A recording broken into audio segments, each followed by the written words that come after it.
Voilà, pasteur, à toi. Gloire à Dieu, que Dieu vous bénisse énormément. Je tiens à saluer tous mes bien-aimés connectés présentement. Que la grâce de Dieu soit avec vous, que la faveur de Dieu soit avec vous en tout temps, en tout lieu, en toutes circonstances.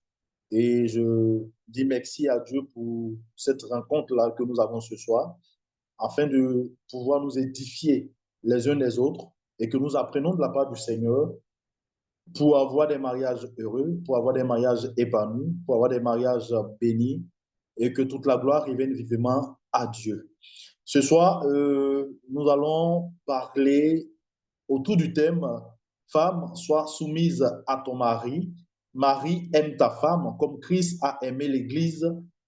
Et la question qui s'ensuit, c'est que faut-il comprendre à travers ce thème-là? Lorsque la Bible dit clairement aux hommes, Marie, aimez vos femmes, à la femme, sois soumise à ton mari.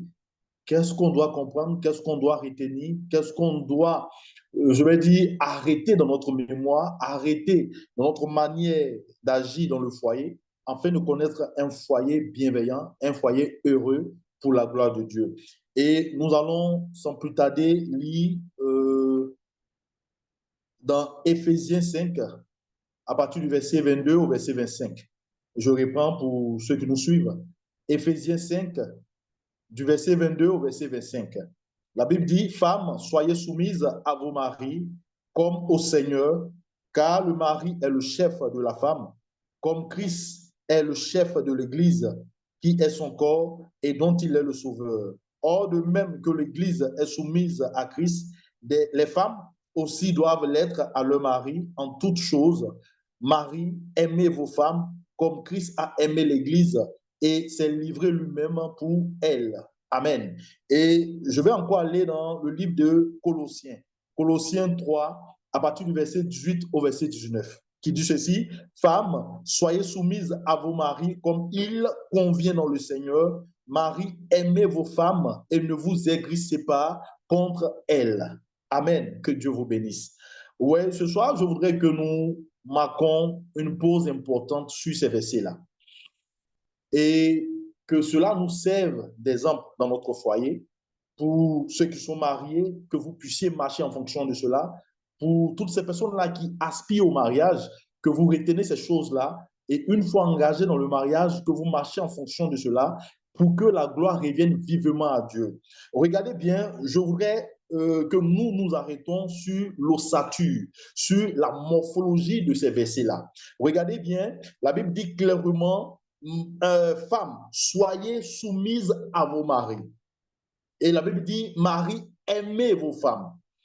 Quand on marque juste une petite pause, on remarque que ici, les verbes qui sont employés à l'impératif.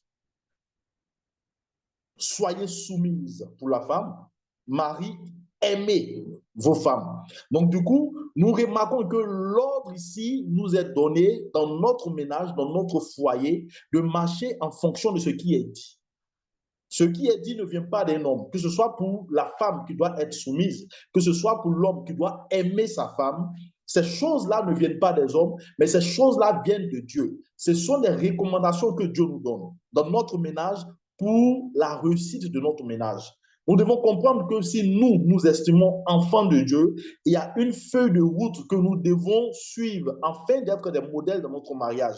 Et pour tous ceux qui aspirent au mariage, une fois dans le mariage, il faut comprendre, comme on le disait tantôt dans ces rencontres-là passées, que le mariage n'est pas une œuvre humaine, mais le mariage est plutôt une œuvre divine. Et qui parle d'une œuvre divine, il y a des ordonnances divines, il y a des lois divines, il y a la parole de Dieu que Dieu nous donne afin de pouvoir demeurer dans ce tremplin-là, une fois mariés, ou pour ceux qui aspirent au mariage, afin que notre mariage soit une réussite. Si nous n'avons pas de baromètre en tant qu'enfant de Dieu dans le mariage, si nous n'avons pas, je vais dire, de feuille de route en tant qu'enfant de Dieu dans notre mariage, il va sans dire que nous allons connaître des mariages malheureux. Donc notre Dieu nous laisse une feuille de route et il nous donne des prescriptions, je vais dire, tellement droites des prescriptions tellement importantes, tellement cruciales pour nous, enfants de Dieu, afin qu'une fois dans le mariage, en suivant ces prescriptions-là à la lettre, nous réussissons notre mariage. Et là, cela nous est donné sous forme de recommandation, parce qu'il dit, femmes, soyez soumises, parce qu'il dit, mari, aimez. Donc, la recommandation nous est donnée par le Seigneur dans notre ménage, dans notre foyer, dans notre mariage. Donc, c'est une recommandation, c'est une ordonnance, c'est un impératif, ce sont des conseils, ce sont des consignes que notre Seigneur nous donne afin que nous réussissions à ces choses-là. Et si nous devons départager, l'homme doit aimer d'un côté et la femme doit être soumise de l'autre côté. Mais malheureusement, aujourd'hui, dans l'Église ou partout au milieu des chrétiens, on constate que l'homme n'est pas en train d'aimer comme il lui est recommandé de faire, mais il est plutôt en train de porter le regard sur la femme pour voir la femme être soumise. La femme également, de son côté, n'est pas en train de jouer pleinement son rôle d'être soumise, mais elle est en train de regarder son mari pour voir si son mari l'aime. C'est-à-dire, nous nous arrêtons de faire ce que le Seigneur nous demande de faire, pour la femme d'être soumise et pour l'homme d'aimer, et nous regardons à l'autre dans le ménage. C'est normal que nous connaissions des problèmes dans notre ménage. C'est normal que nous connaissions des problèmes dans notre mariage.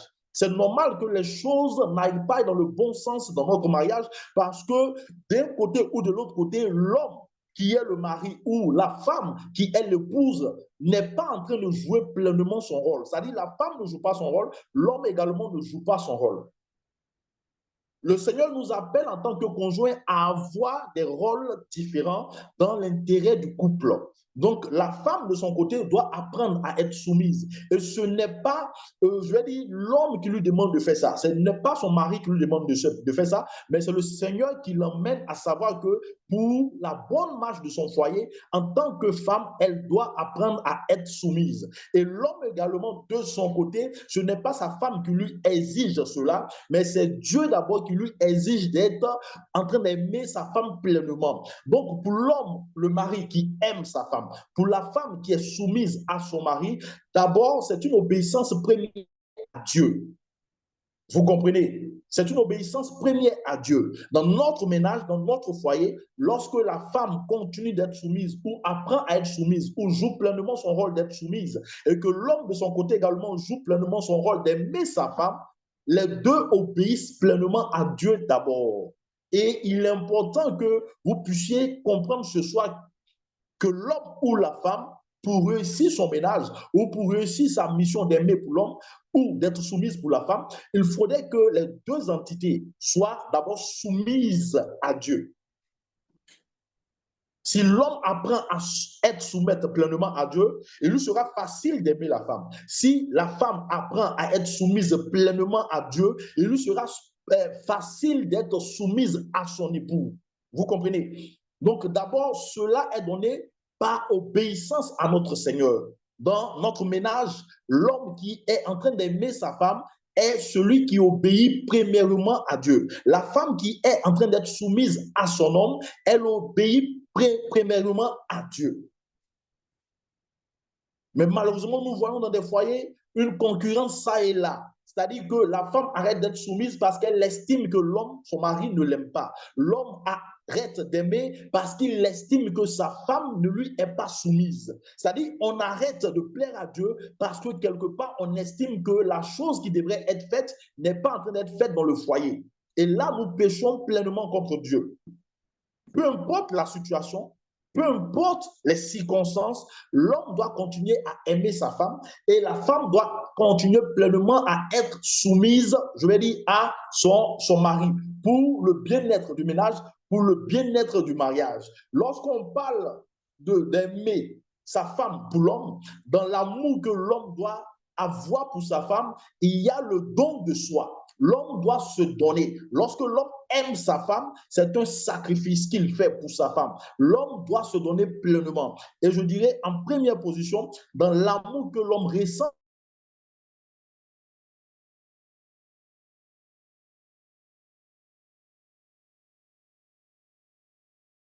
pour sa femme, que l'homme manifestait vis-à-vis de sa femme, dans l'amour que l'homme, le mari, doit ressentir pour sa femme, il y a le fait de prendre pleinement soin de sa femme. Raison pour laquelle la Bible dit que celui qui ne prend pas soin des siens est pire qu'un incirconcis. Donc l'homme qui est engagé dans le mariage et qui veut pleinement la réussite de son mariage doit savoir pleinement que dans l'amour qu'il porte à sa femme, il y a, je vais dire, le fait de prendre pleinement soin de sa femme, de faire en sorte que sa femme puisse être aimée et ressentir cette attitude-là de sa part.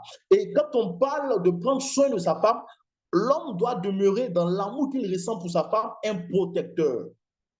L'homme doit protéger les émotions de sa femme. L'homme doit protéger les sentiments de sa femme. L'homme, dans son amour pour sa femme, doit protéger, je vais dire, les sentiments, le cœur, les émotions, la psychologie de sa femme. L'homme doit protéger l'état sanitaire de sa femme. L'homme doit protéger l'entité pleine de sa femme. L'homme doit comprendre que dans son amour qu'il a pour sa femme, il doit pleinement aimer sa femme. Parce qu'en aimant sa femme, il répond, je vais dire, à l'appel d'obéir pleinement à Dieu, d'obéir pleinement à notre Seigneur qui nous emmène en tant qu'homme à aimer notre femme comme Christ a aimé l'Église. Donc, à chaque fois que l'homme est en face de l'amour qu'il doit ressentir pour sa femme, il doit se dire que cet amour-là doit être comparable à l'amour que Christ a pour l'Église. Raison pour laquelle la Bible dit, le riche qu'il était, il s'est fait pauvre afin de pouvoir enrichir l'Église qui est son épouse. Donc la question que j'ai envie de poser ce soir aux hommes, qu'est-ce que vous avez perdu réellement pour voir votre femme dans le mariage être enrichie? Qu'est-ce que vous avez perdu réellement pour voir votre femme dans le mariage être épanouie? Qu'est-ce que vous avez perdu réellement pour voir votre femme dans le mariage être heureuse? L'amour que l'homme, le mari, ressent pour sa femme est un amour sans faille, est un amour inconditionnel, est un amour, je vais dire, puissant, qui se fait ressentir dans toute la maison, afin que la femme puisse se sentir pleinement aimée et qu'elle soit épanouie à son tour et que la soumission devienne simplement une réponse naturelle à ce qui est manifesté pleinement dans sa maison comme amour qu'elle reçoit pleinement. Apprenons à savoir que l'homme, dans son amour pour sa femme, doit ressembler au Seigneur. Et regardons, lorsque nous passons notre temps à méditer la parole de Dieu, nous voyons pleinement comment Christ a aimé l'Église, comment Christ s'est donné, s'est livré pleinement. Cette capacité à aimer l'Église est une capacité naturelle de la part du Seigneur, qui n'a pas perdu une seconde à tenir compte de son état, mais il s'est livré, il s'est donné pleinement, afin que par son sacrifice, son épouse, l'Église, soit sauvée. Dans notre mariage, l'homme devrait apprendre à savoir ces choses-là, à se donner pour sa femme, à protéger les émotions de sa femme, à servir pleinement sa maison, à être un modèle par excellence. Le mari est, je vais dire, un modèle conçu de la part de Dieu afin de servir d'exemple dans le mariage.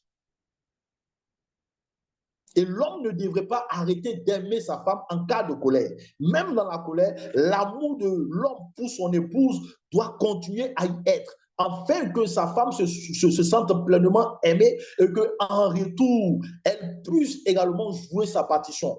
Regardez, lorsque nous revenons rapidement sur l'histoire de Jacob, la Bible dit que Jacob a travaillé des années encore de plus. Jacob a travaillé 7 ans de plus afin de pouvoir retrouver celle qu'il aime. Et la Bible dit qu'à ses yeux, c'était comme des jours. Ces années-là ont été comme des jours. Donc, lorsque nous aimons, nous devons poser des actes concrets qui vont dans le sens de plaire à notre épouse. Donc, par notre manière de faire, par notre manière de parler, par notre manière d'agir, par notre manière de nous comporter dans la maison, par notre manière de nous tenir vis-à-vis de notre femme. Lorsqu'on aime, on ne blesse pas. Lorsqu'on aime, on n'attriste pas. Lorsqu'on aime, on ne cause pas de soucis à sa femme. Lorsqu'on aime, on protège sa femme dans toute son entièreté. On fait en sorte que cette femme-là que Dieu nous a donnée puisse être cette femme-là sainte, glorieuse, irrépréhensible, que le Seigneur viendra chercher quand il sera temps. La femme, de son côté également, doit répondre à l'appel de son homme qui est manifesté dans l'amour par une soumission sans faille, une soumission véritable, comme aimant le Seigneur, comme honorant le Seigneur. Et nous, en tant que, je vais dire, épouse de Dieu, nous devons manifester pleinement cela. La femme, à son niveau, ne devrait pas arrêter d'être soumise à son mari parce qu'elle est en colère, d'être soumise à son mari parce qu'elle n'est pas d'accord avec lui. Regardez un peu l'histoire d'Abigail dans la Bible, d'Abigail et de Nabal. La Bible nous dit clairement que Nabal était un homme méchant. Nabal était un homme mauvais qui a pu refuser du pain à David et ses hommes. Et lorsque dans la colère, David venait avec ses hommes massacrer la maison de Nabal, la Bible dit que sa femme Abigail a été informée et elle s'est dépêchée avec un pain de 200 pains, elle s'est dépêchée allant rencontrer David. Elle s'est humiliée devant David. Et regardez son attitude. Elle n'a pas pointé du doigt son mari. Abigail n'a pas eu le temps de descendre dans la maison et dire à son mari Nabal, tu es vraiment méchant, tu es vraiment mauvais, regarde ce que tu as fait, David vient nous tuer. Elle allait d'abord au devant de David afin d'aller sauver sa maison. Donc nous devons comprendre que ce n'est pas parce que nous sommes en tant que femmes dans le foyer vis-à-vis d'une personne peut-être méchante, d'une personne mauvaise de caractère, que ce soit l'homme qui l'est, et que nous, femmes, nous devons arrêter d'être soumises. J'entends beaucoup ça et là, qu'il faut être soumise en tant que femme à une personne, je vais dire, qui est bonne, à une personne qui est sans faille, à une personne qui est excellente. Non, c'est une erreur monumentale que beaucoup font dans la maison de Dieu.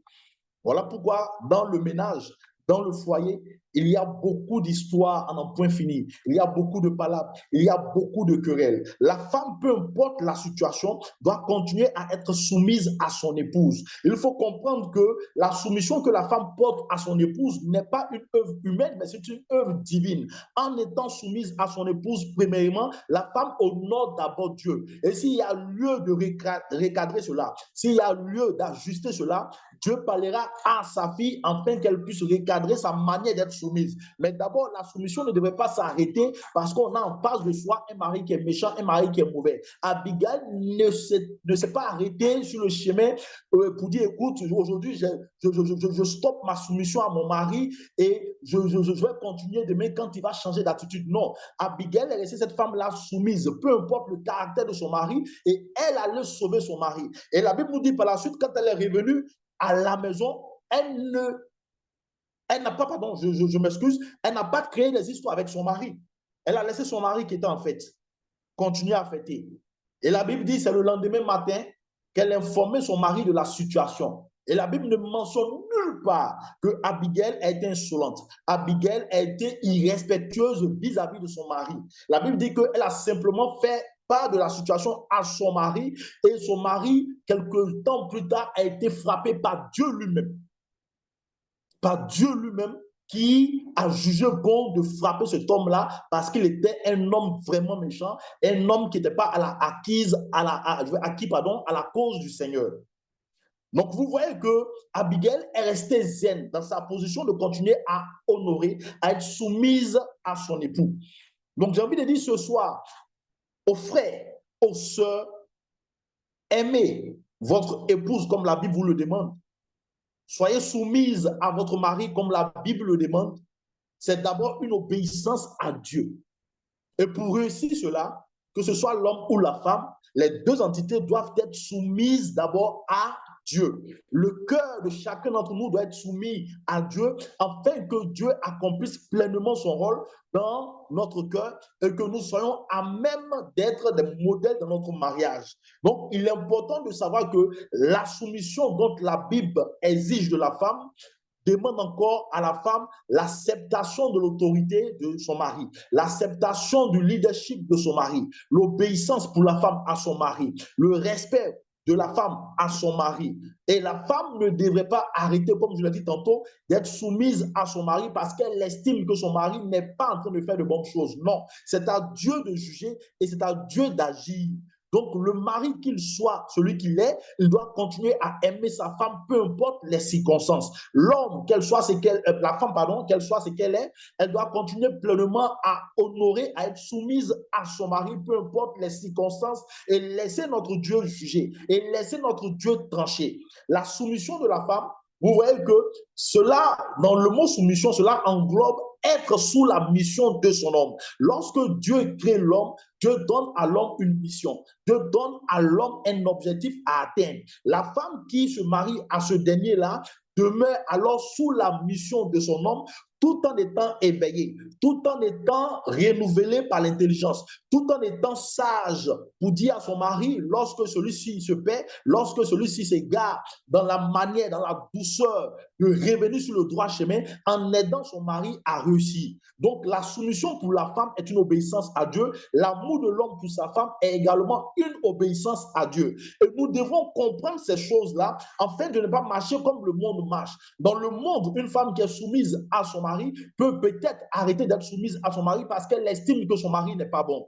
Un homme qui aime sa femme, peut-être dans le monde, peut arrêter d'aimer sa femme parce qu'il estime que sa femme n'a pas une bonne attitude. Mais pour nous, enfants de Dieu, notre soumission pour la femme à son homme est une soumission inconditionnelle. L'amour de l'homme à sa femme, pour sa femme, j'allais dire, est un amour inconditionnel. Et s'il y a lieu de trancher, à Dieu seul revient cette capacité de trancher. À Dieu seul revient cette capacité d'agir. Raison pour laquelle la Bible dit clairement dans le cas d'Abigail que Dieu lui-même s'est chargé de frapper Nabal qui est tombé mort. Qui comprend ce que je dis ce soir? N'arrêtons pas de plaire à Dieu parce que nous comprenons, je vais dire, des difficultés où nous vivons des difficultés dans notre mariage. Se marier même selon la volonté de Dieu n'est pas l'absence d'épreuves, n'est pas l'absence de difficultés dans un mariage chrétien. Et ce n'est pas parce que nous voyons un mariage chrétien aller dans le mauvais sens que chacun se retirera et que chacun arrêtera d'obéir pleinement à Dieu. La femme doit continuer à jouer son rôle. Et dans cette soumission-là, qui sait si elle peut sauver son mari? L'homme doit continuer également à aimer sa femme. Qui sait si par son amour, il pourra sauver sa femme?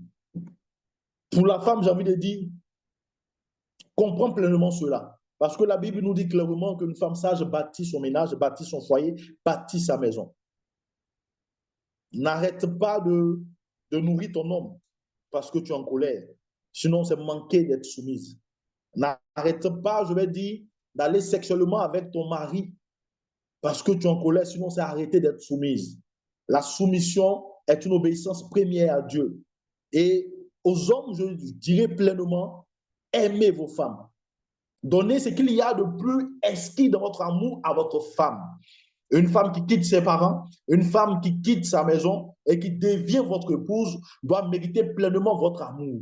Et cet amour-là doit être un amour pur, un amour saint, un amour qui glorifie Dieu. À chaque fois que vous devrez aimer votre femme, rappelez-vous de la manière dont le Seigneur Jésus-Christ a aimé l'Église et continue d'aimer l'Église. Lorsque nous, Église, nous tombons dans le péché, Jésus-Christ n'arrête pas de nous aimer. Il nous tient encore par la main à cause de l'amour qu'il ressent pour nous, à cause de l'amour qu'il a pour nous. Il nous retire de la force, il nous purifie et il nous donne de continuer afin que nous soyons cette Église-là glorieuse. Donc, à chaque fois que vous serez vis-à-vis des difficultés dans votre ménage et que vous estimez que votre femme n'est pas en train de faire ce qu'il faut faire, n'arrêtez pas d'aimer votre femme. Souvenez-vous du Seigneur, de cette recommandation que Dieu vous donne. Marie, aimez votre femme et donnez-vous pleinement dans l'amour que vous avez pour votre femme, afin que votre ménage aille dans le bon sens.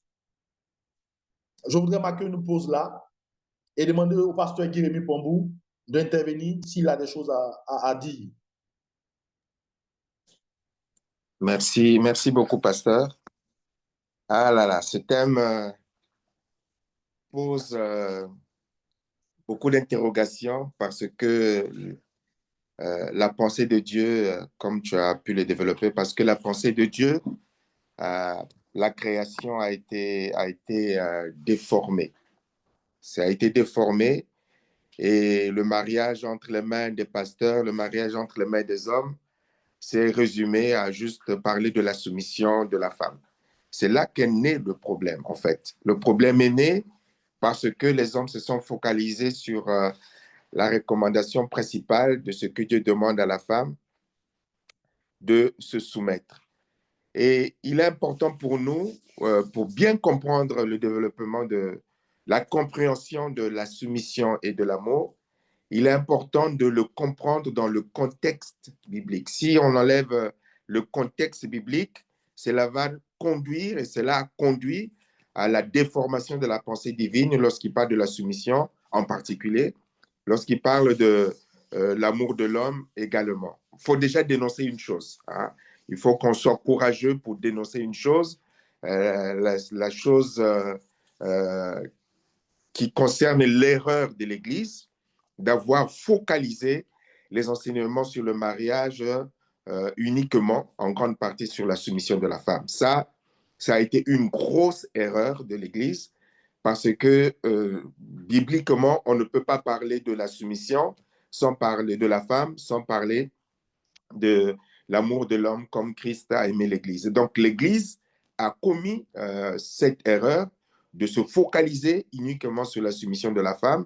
Vous assistez aux prédications lors des mariages, c'est la soumission de la femme. Je n'ai jamais vu de mémoire, longtemps que je suis baptisé, je ne sais plus combien d'années, presque 40 ans je crois maintenant, plus de 40 ans, jamais vu un séminaire sur comment l'homme doit apprendre à aimer sa femme comme Christ a aimé l'Église. De mémoire, jamais je n'ai vu un tel séminaire, jamais je n'ai vu une pub concernant ce genre de thème. Et c'est là que l'Église a commis l'erreur, parce que si Dieu, dans la présentation des responsabilités de l'homme et de la femme, présente la femme comme étant le chef de la femme, comme étant le chef, le responsable. Donc, forcément, l'enseignement devait être focalisé sur la responsabilité du chef pour que le chef soit capable de bien assumer sa tâche. Et malheureusement, l'Église, j'insiste là-dessus, a commis cette erreur, a inversé les choses et n'a pas appris, comme on a l'habitude de le dire, hein, n'a pas appris aux hommes, n'a pas appris aux frères à aimer leur femme comme Christ a aimé l'Église. Donc, on a déséquilibré la structure familiale en se focalisant uniquement sur la soumission de la femme.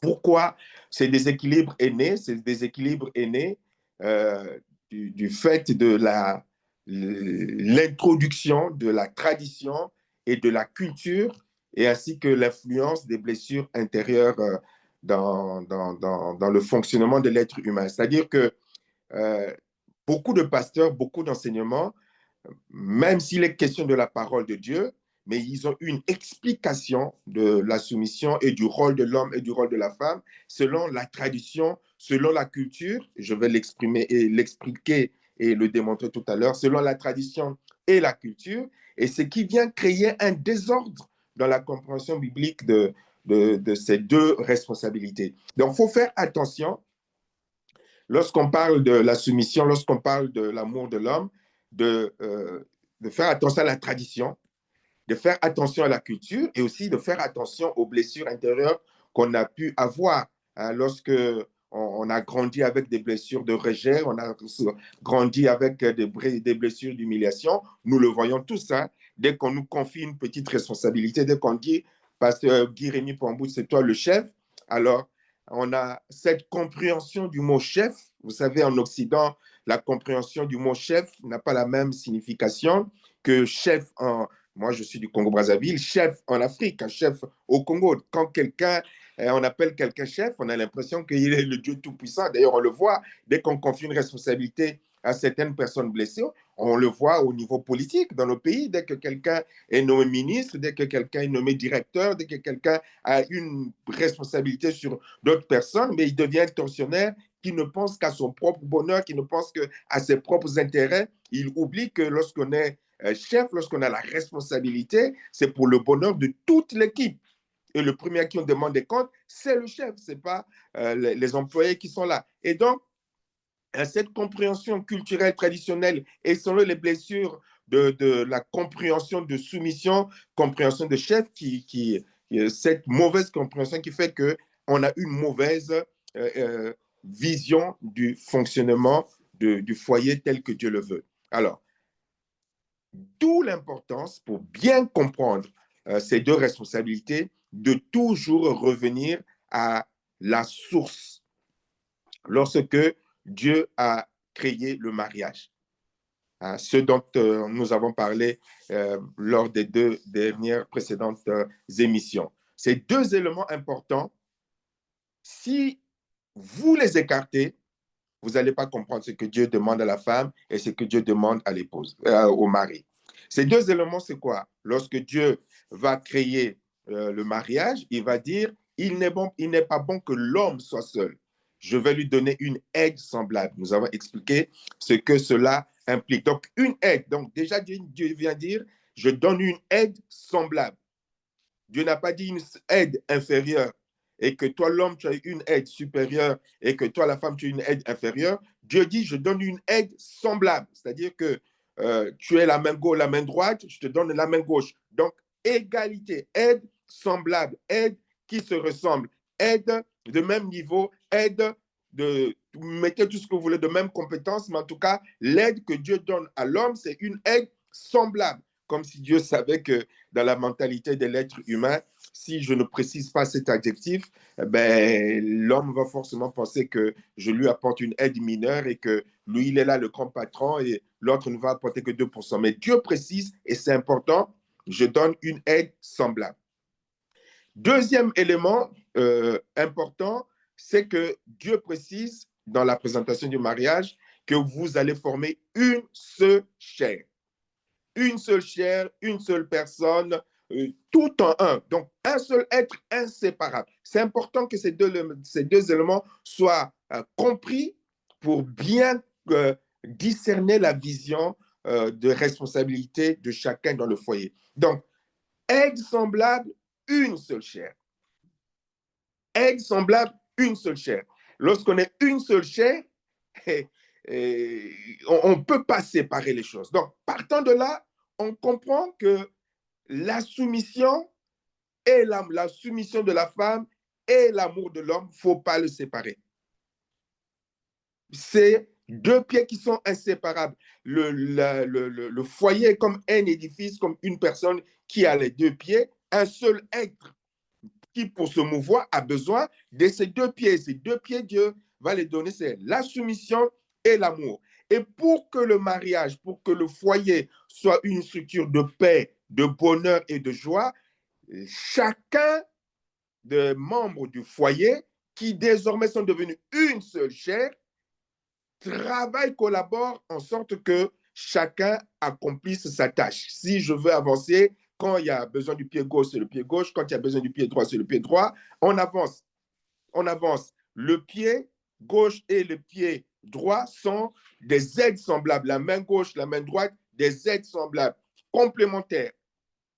L'un ne peut pas se passer de l'autre. Si je veux soulever quelque chose de lourd qui exige les deux mains, ben les deux mains se mettent en mouvement pour que chacune apporte sa part. Et donc, comprenons cela, si la Bible nous dit que c'est une aide qui est semblable, on comprend que dans la pensée de Dieu, aide semblable, on comprend que dans la pensée de Dieu, la soumission de la femme n'a rien à voir avec l'esclavage de la femme. Et on comprend que dans la pensée de Dieu, que la femme n'est pas un être inférieur sur lequel l'homme supérieur, dictateur, va venir marcher pour écraser. On comprend que dans la pensée de Dieu, quand Dieu dit une seule chair et que l'homme doit aimer sa femme comme lui-même, on comprend que les deux fonctions, les deux responsabilités doivent aller ensemble pour que ça fonctionne convenablement. Et les détails que le pasteur Ulrich a présentés tout à l'heure en précisant certains détails comportementaux viennent d'où? On revient une fois de plus à la base. Viennent du fait que nous nous marions n'importe comment. On choisit un frère, on choisit une sœur, on se marie et puis on dit, bon voilà, tu dois m'aimer comme Christ a aimé l'Église, voilà, tu dois te soumettre comme Dieu l'exige. Et les deux personnes qui sont là ne sont pas des personnes qui ont mis Dieu au début de leur relation. Le pasteur Ulrich a précisé tout à l'heure qu'on se soumet et on l'aime parce qu'on obéit à Dieu. Mais quand tu fondes un foyer dans la désobéissance à Dieu, et c'est ainsi qu'on voit parfois même les païens dire tu dois te soumettre parce que la Bible dit que tu dois te soumettre. Ça ne se passe pas comme ça. Donc, si on veut éviter, le thème général, c'est préparation au mariage, si on veut éviter d'avoir des problèmes de fonctionnement dans le foyer, d'où l'importance de choisir, de bâtir, de préparer les choses avec le Seigneur. Nous l'avons vu la dernière fois en disant de veiller entre autres que dans les critères, la volonté de chacun, du fiancé, de la fiancée, de se soumettre à la parole de Dieu. Si tu prends un fiancé qui n'est pas soumis à la parole de Dieu, mais ce n'est pas dans le mariage qu'il va se soumettre à la parole de Dieu. On observe ce qui est écrit. Allô? Oui. On observe, vous allez intervenir tout à l'heure, on observe ce qui est écrit dans la parole de Dieu. Le Seigneur dit, la femme doit se soumettre. Femmes, soyez soumises à vos maris comme au Seigneur. Et il dit, le mari, tu dois aimer, est le chef de la femme, comme Christ est le chef de la femme, et l'homme doit aimer sa femme comme Christ a aimé l'Église. Donc, on voit qu'il y a la nécessité de fonder, je reviens parce que tout ce qu'on peut dire après sur les détails, c'est parce qu'à la base, tout a été raté. Il faut revenir à la source. Il est demandé à l'homme, et ça, il faut insister là-dessus, d'aimer sa femme comme Christ a aimé l'Église. Que l'homme doit aimer sa femme comme lui-même. Et donc, pour que, sans rentrer dans les détails problématiques de certains couples, nous voulons vous dire que si vous voulez fonder un foyer qui glorifie le Seigneur, ben, il faut vérifier dès le départ, par rapport à ton fiancé, par rapport à ta fiancée, la volonté de se soumettre à la parole de Dieu.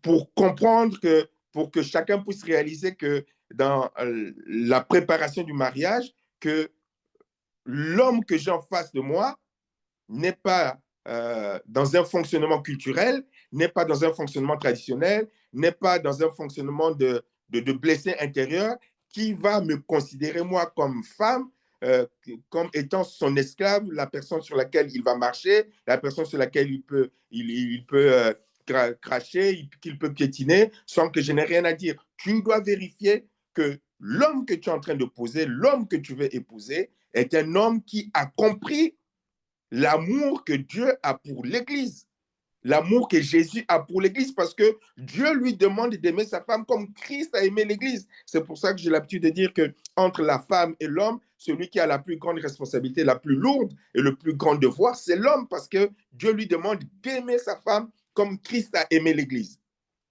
Et donc, du moment où l'homme aime sa femme comme Christ a aimé l'Église, et du moment où la femme a compris que mon homme m'aime de façon extraordinaire, parce que le véritable époux selon le Seigneur, je ne veux pas perdre mon temps dans les dysfonctionnements avec des païens qui se prennent pour des chrétiens, mais dans le fonctionnement véritable du foyer selon Dieu, l'homme qui aime sa femme comme Christ a aimé l'Église, la femme est appelée à respecter, la femme est appelée à obéir, la femme est appelée à se soumettre parce que c'est le chef. C'est le chef. Mais la Bible le précise et d'où la pensée, l'importance de se marier dans le Seigneur. La Bible le précise, comme nous l'avons lu dans le passage, le long passage d'Éphésiens, je crois qu'il a lu le pasteur, Éphésiens 22, 33, il est précisé, femme à la fin, femmes soyez soumises à vos maris comme au Seigneur, car le mari est le chef de la femme comme Christ est le chef de l'Église. Et à l'homme, il est précisé, c'est important. Nous avons tort d'insister sur la soumission de la femme, mais nous devons vraiment, parce que c'est le chef, un chef qui fonctionne bien, sa structure va bien fonctionner. Un chef qui fonctionne mal, la structure va mal fonctionner. Comme je disais tout à l'heure, on a les deux pieds qui fonctionnent.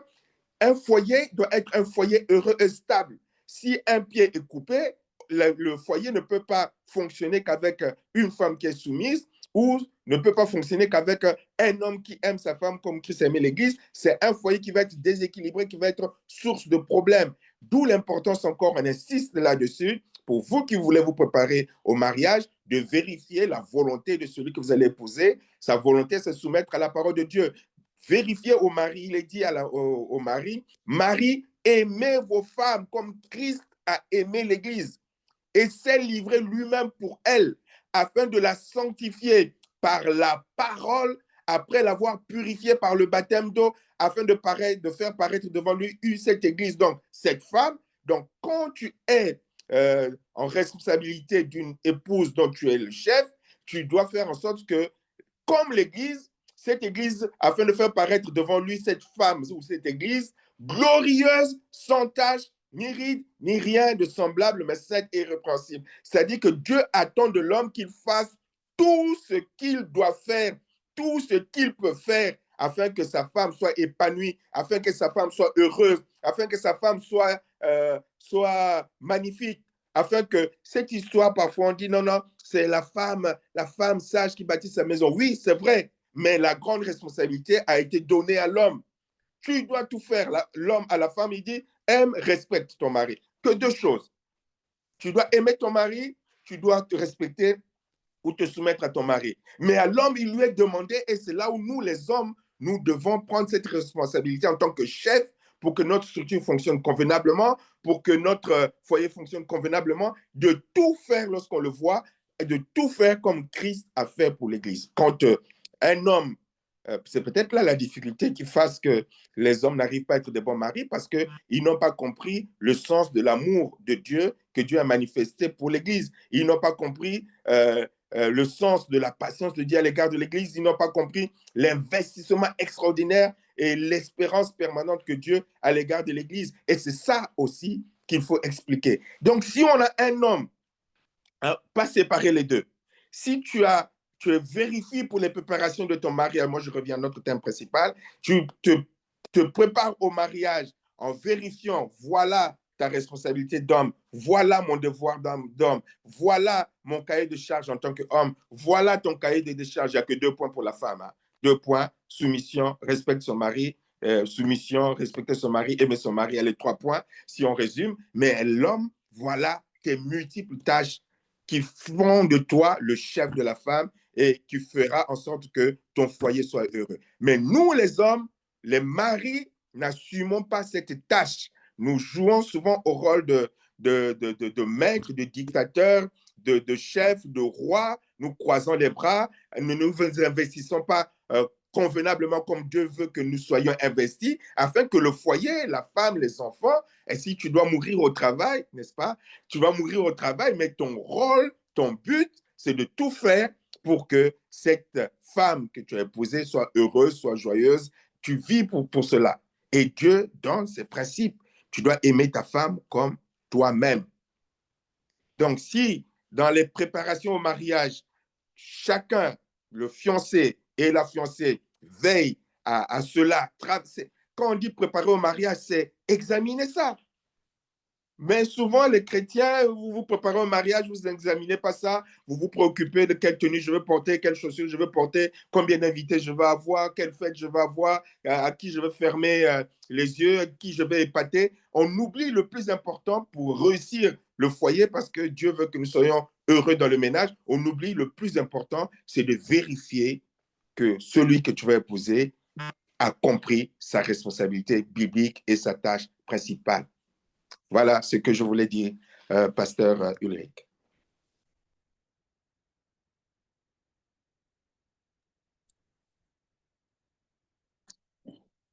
Gloire à Dieu. Vraiment, je suis tellement content pour ces mots-là qui sont dits textuellement. Et vraiment que Dieu vous bénisse, pasteur Guérimé Pambou. Moi et le pasteur Guérimé Pambou, nous sommes de ceux qui croient que la balance est déséquilibrée. Nous sommes de ceux qui croient que la balance est énormément déséquilibrée. Beaucoup d'hommes attendent de leurs femmes d'être soumises, mais ces derniers ne sont pas pleinement en train de jouer leur rôle. Voici pourquoi je voudrais dire aux sœurs que le pasteur Guy-Rémy Pambou a soulevé un fait qui est très important. Il faut vérifier ces choses-là dans les fiançailles. Il faut vérifier ces choses-là à l'entame de la relation et ne pas entendre d'entrer dans le mariage et de vouloir maintenant examiner pour voir si l'homme qu'on épouse, l'homme avec lequel on se met, est un homme qui est soumis à Dieu.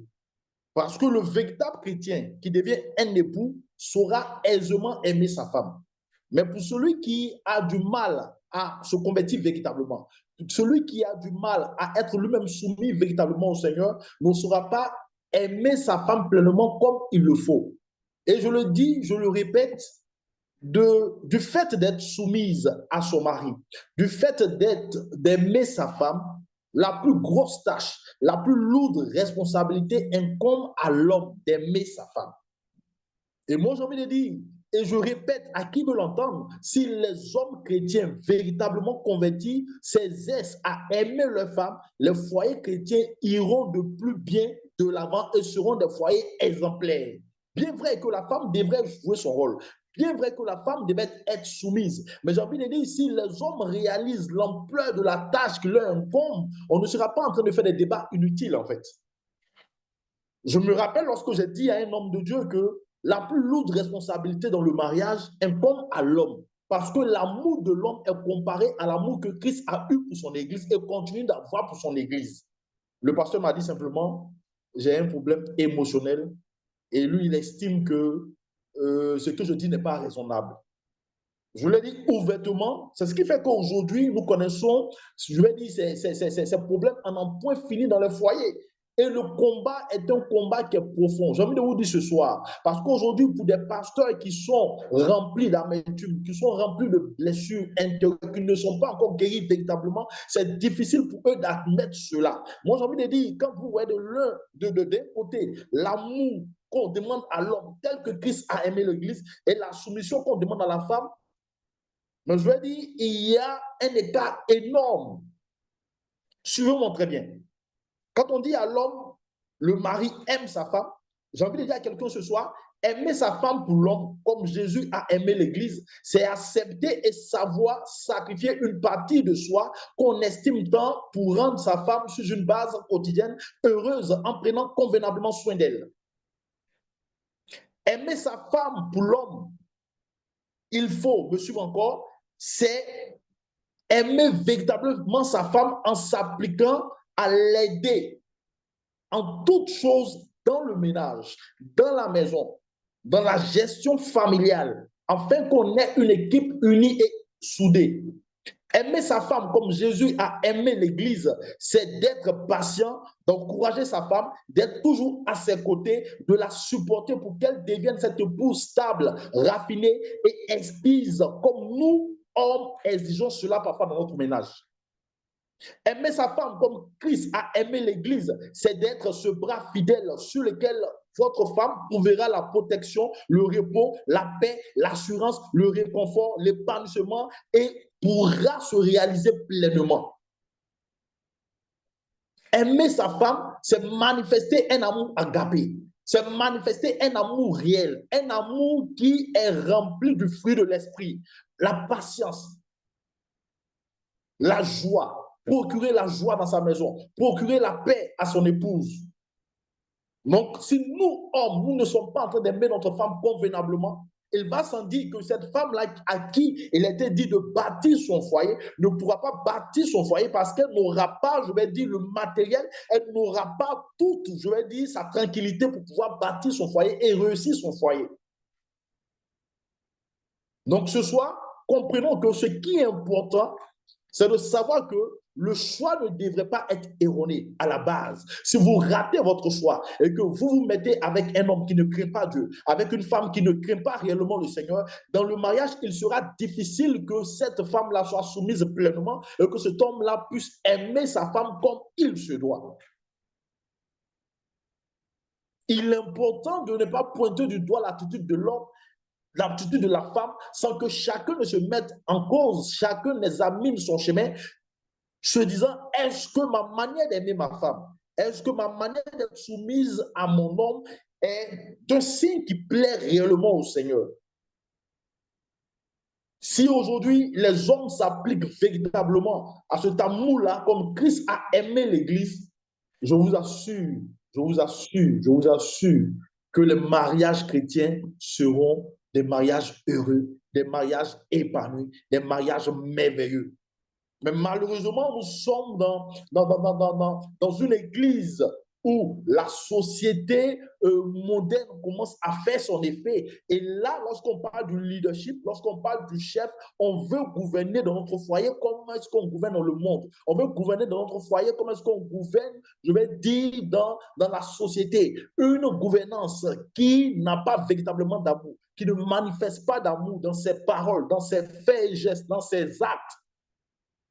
À quand remonte la dernière fois que toi, époux chrétien véritable, tu as aidé ta femme à la cuisine, tu as aidé ta femme au ménage, tu as aidé ta femme à dresser le lit, tu as aidé ta femme à faire à manger, tu as aidé ta femme à servir la maison, tu as aidé ta femme à prendre soin des enfants, tu as aidé ta femme, je vais dire, à faire ce qu'il y a lieu de faire dans le ménage pour que le ménage soit une réussite totale. Mais aujourd'hui, on veut tout déposer sur les épaules de sa femme et simplement réclamer et taper sur la table pour attendre cette soumission-là, pendant que nous ne sommes pas en train de jouer pleinement notre rôle. On regarde dans l'assiette de notre femme en attendant cette soumission, pendant que l'homme n'offre pas, l'homme n'apporte pas à la table également sa part d'amour comme le Seigneur l'exige de lui. Ce soir, ouvrez pleinement votre esprit. Ouvrez pleinement sur votre esprit. Et il est important de savoir que l'homme doit répartir à la base, doit répartir à la recherche de la parole de Dieu. Et qu'est-ce que la parole de Dieu dit? Et si les époux chrétiens commencent à comprendre ces choses-là, à les manifester, à les vivre pleinement dans leur foyer, je vous assure qu'on n'aura pas de soucis, comme je le dis tantôt. Voilà pourquoi j'insiste ce soir. Et j'ai envie de dire aux sœurs de ne pas choisir n'importe comment. Et le pasteur Guilherme Pambou vient de le souligner tout à l'heure. Un fait important, on se préoccupe plus de notre cérémonie de mariage. On se préoccupe plus de nos uniformes afin qu'on puisse nous présenter à l'église dès qu'on est fiancé. On se préoccupe plus de ce que les gens mangeront quand ils viendront à notre cérémonie de mariage. Mais quelle est notre aptitude, notre promptitude à aller vers la parole de Dieu et à s'imprégner de la parole de Dieu, à dire si je dois choisir un homme ou dire oui à un homme, c'est un homme qui est soumis véritablement au Seigneur. Cet homme-là qui est soumis véritablement au Seigneur, une fois qu'il sera mon époux, il n'aura pas du mal à m'aimer comme Christ a aimé. Cette comparaison est énorme. Cette comparaison est tellement énorme. Comme Christ a aimé. Et vous voyez, quand on parcourt la Bible, on voit comme Christ a aimé. À chaque fois que Christ entendait parler d'un malade quelque part, il allait et il donnait la guérison. À chaque fois que Christ entendait parler d'un disciple qui était dans des situations inconfortable, Christ allait et Christ délivrait ce disciple-là. Christ se manifestait pleinement. Christ n'arrêtait pas de parler. Et vous vous rappelez lorsqu'il parlait à ses disciples, et la Bible dit qu'il y a un de ses disciples qui l'aimait plus, qui avait penché simplement la tête sur le pôle de Christ. Donc Christ avait cette intimité-là, cet amour-là pour son Église, dans notre foyer. Quelle est la dernière fois que toi, époux chrétien, tu as dit à ta femme, je t'aime? Quelle est la dernière fois que toi, chrétien, tu as dit à ta femme que tu es la personne la plus précieuse, la plus importante que j'ai dû marier? Et qu'aujourd'hui, je suis heureux. Et que s'il fallait reprendre encore le mariage, tu seras cette femme-là que je épouserai parce que je t'aime. Mais nous sommes remplis de méchanceté. Nous sommes remplis de mauvaise foi dans nos paroles parfois. Parfois, nous disons des choses, je vais dire, qui ne sont pas agréables à notre femme. Or, nous estimons de cette femme-là qu'elle doit être soumise. Jouons pleinement notre rôle. Arrêtons de regarder dans l'assiette de l'autre. Remettons-nous en cause pleinement et apprenons ce que c'est que l'amour. Si l'amour que nous avons pour notre femme n'est pas un amour qui est rempli du fruit de l'esprit, nous avons échoué. Un amour qui est patient, un amour qui est paisible et qui donne du repos à sa femme. Au cours de l'une de nos rencontres sur Zoom, je disais que le mariage est composé de 7 lettres. Et que cela reflète et symbolise le repos de Dieu, parce que la Bible dit clairement que Dieu a créé tout en 6 jours, et le 7e jour, il s'est reposé. Alors, on ne peut pas vouloir un mariage chrétien, un mariage heureux, si l'homme n'est pas en train d'aimer sa femme comme Christ a aimé l'Église, si la femme également n'est pas en train d'être soumise. Vous comprenez? Et il est important de savoir ces choses-là. si le leadership de l'homme n'est pas un leadership aimant, si le leadership de l'homme n'est pas un leadership qui apporte la paix, si le leadership de l'homme n'est pas un leadership qui conduit la maison dans un endroit de repos, dans un endroit paisible, près des courants d'eau, il va sans dire qu'il y aura problème au niveau de la soumission de la femme. Parce qu'une femme telle qu'elle est a été emmenée dans la vie de l'homme pour être une aide. Une aide n'est pas celle qui se tait et qui regarde l'homme aller droit dans le mur. Une aide n'est pas celle qui ferme ses yeux et qui n'est pas capable d'interpeller son mari pour dire, écoute, la soumission que je te dois est de t'interpeller également afin que tu puisses sortir de cette voie-là qui me semble être une voie de perdition et que tu reviennes sur le droit chemin. Travaillons à notre amour pour notre femme. Travaillons à notre soumission pour notre homme. Et que les hommes sachent. Et que tout le monde entier apprenne vivement. Et que l'Église commence à rectifier le tir. Que cette lourde responsabilité qui est entre les mains de l'homme n'est pas du gâteau sur la table. Si nous ne sommes pas en train de nous rapprocher de la parole de Dieu et demander à Dieu de nous aider à aimer notre femme comme Christ a aimé l'Église. Que Dieu vous bénisse. J'en ai fini.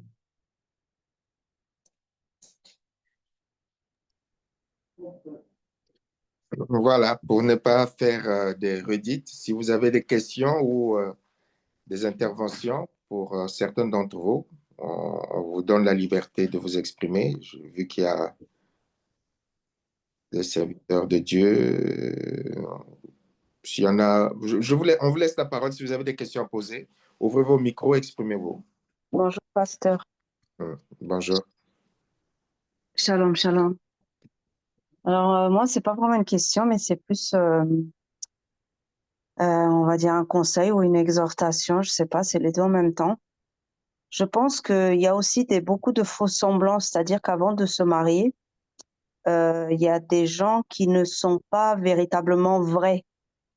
Et lorsque on rentre dans le mariage, on fait des choses on fait pas des choses qu'on a promis. Du style, quand on va se marier, on va prier, on va jeûner, on va méditer, on va faire ceci, on va faire cela, on va servir Jésus. Et arrive au mariage, plus rien. Donc déjà là, je trouve que une personne perd crédibilité, c'est-à-dire qu'il n'est pas vraiment ce qu'il prétendait, il ou elle prétendait dire qu'il était. Et ça amène aussi beaucoup de problèmes, parce qu'il y a beaucoup de gens qui ont un faux semblant au départ, qui font croire qu'ils sont des véritables chrétiens nés de Dieu, remplis du Saint-Esprit, prêts à faire l'œuvre de Dieu. Et puis à la fin, on voit tout le contraire, quoi. Et ça, c'est un vrai problème entre les chrétiens. Parce qu'on voit un autre visage, on voit une autre personne, et c'est malheureux, quoi. C'est exact, ça. Ce sont des choses qui arrivent. Mais lorsqu'on prend vraiment le temps de consulter, c'est pour cela qu'il ne faut pas se précipiter dans le mariage. Il ne faut jamais se précipiter, que on doit prendre le temps de vraiment consulter Dieu. Et Dieu nous avertit toujours. Mais lorsqu'on est amoureux, surtout vous les sœurs, lorsque vous êtes amoureuses, même lorsqu'il y a un grand phare rouge devant, c'est compliqué de pouvoir le reconnaître, quoi. On fait comme si on n'avait pas vu, on met la poussière sur le tapis. Pour ne pas revenir à ce qu'on a dit la fois dernière, les hommes sont capables, comme aussi les femmes, sont capables de jouer la comédie. Hein. On connaît même les témoignages de certains qui étaient envoyés par le diable pour détruire spirituellement. Je connais un témoignage, hein, une sœur, il est venu, le bonhomme est venu, l'agent du diable est venu, il a intégré l'église, il a fait semblant de prier, il a fait semblant de ceci, semblant de cela. Et puis, ça arrivait jusqu'au mariage. Et puis, le jour même du mariage, je lui ai dit, ben voilà, ma mission est atteinte. Parce qu'on manque de vigilance. Dieu ne peut pas nous laisser nous embarquer dans une histoire d'amour qui peut s'avérer être un danger. Parfois, il nous avertit, mais on est entêté, on fonce comme je suis passé par là. Je suis passé par là où j'ai failli... j'ai eu du mal à croire que moi, le spirituel qui Rémi Pambo, je m'étais amouraché, je ne sais même pas si on peut dire amouraché, d'une personne que le diable avait mis sur ma route pour m'empêcher d'entrer dans mon appel. Hein. Et le jour où Dieu m'a dit, j'étais vraiment engagé dedans. Hein. Donc, bon, bref, peut-être que le témoignage va servir certaines personnes. Donc, à l'âge de 30 ans, je m'étais dit, il est temps, 33 ans. Je m'étais dit, moi, j'avais décidé que c'était l'âge pour que je me marie. Jésus-Christ est mort, j'étais tellement spirituel, Jésus-Christ est mort à 33 ans, que si à 33 ans, j'ai atteint 33 ans, donc c'est l'âge pour moi que je me marie. Et donc, je priais Dieu pour qu'il me donne un signe, pour, oui, Dieu me donne un signe. Mais je me suis marié, il y a quelqu'un qui a dit 33 ans, aïe. Mais oui, mais je me suis marié finalement, figure-toi, à 38 ans. 38, 39 ans. Et donc, j'ai dit, Seigneur, je veux me marier, il faut que je trouve celle qu'il me faut. J'avais un certain nombre de choix à faire. Et puis, un beau jour, j'ai vu une des sœurs sur laquelle j'avais le regard. Et quand je lui ai serré la main, je crois que j'ai partagé ce témoignage, j'ai senti un courant électrique qui nous a traversés. Et pour moi, un vrai courant, hein. C'était à la réunion de prière. Je me suis dit, c'est le signe que j'attendais. C'est le signe que j'attendais. Et donc, on a parlé. Elle était d'accord qu'on soit ensemble. C'est ce dont j'avais parlé la dernière fois. On a été d'accord. Je lui ai dit, écoute, moi, pas de rapport sexuel avant le mariage. Ça fait des années que je suis dans le Seigneur maintenant. Et je suis dans la sanctification. Pas de rapport sexuel. Ah oui, pas de rapport sexuel. Elle était même chante. Donc, elle était contente, elle était fière, elle était contente. Mais au bout de 3 mois, je raccourcis, au bout de 3 mois, elle commençait à me dire, ah non, non, non, non, non, l'histoire de pas de rapport sexuel là, non, non, non, non, non, hors de question. On peut faire comme les autres, il y a un tel qui est avec un tel aussi qui chante qui est avec un tel, qui chante dans l'église, ils ont des relations sexuelles, pourquoi on n'en aurait pas? Et là, la situation commençait à se compliquer. Sa famille aussi a commencé à rentrer dedans. Et moi, le spirituel, je me disais, non, c'est le diable qui se lève contre notre relation parce qu'on était même en cachette allé à la chaire, on s'est tenu la main, on a prié, à chaque fois on est dans une église. Donc pour moi, c'était hors de question que je m'arrête, que je m'arrête. Et puis un matin, j'ai entendu le Seigneur me dire, mais Guy Rémy, parce que je commençais à lier les esprits d'opposition, les démons d'opposition et tout. Et là, j'ai entendu la douce voix de Dieu me dire, Guy Rémy, ce n'est pas le diable, c'est moi qui suis en train de m'opposer à ton projet. Avec cette personne, ce n'est pas dans ma volonté. Et Dieu m'a dit, toutefois, je ne t'impose pas. Tu es libre, je ne t'impose pas. Voilà, Dieu m'a laissé libre. Il m'a dit, je ne t'impose pas. Parce qu'entre-temps, avant même que lui-même me le dise, une semaine auparavant, j'étais avec une prophétesse occidentale, donc blanche, qui m'avait dit, Guy Rémy, est-ce que tu veux m'accompagner dans une semaine de jeûne et prière? J'ai dit, oui, je vais t'accompagner, je vais jeûner avec toi. Et le vendredi, on s'est retrouvés dans la prière.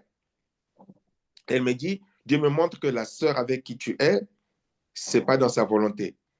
Moi, dans ma tête, je souris. Je dis, mais celle-là, elle ne me connaît pas. Je suis quand même Guy Rémy Pambou. Attends, je suis quand même le supra-spirituel.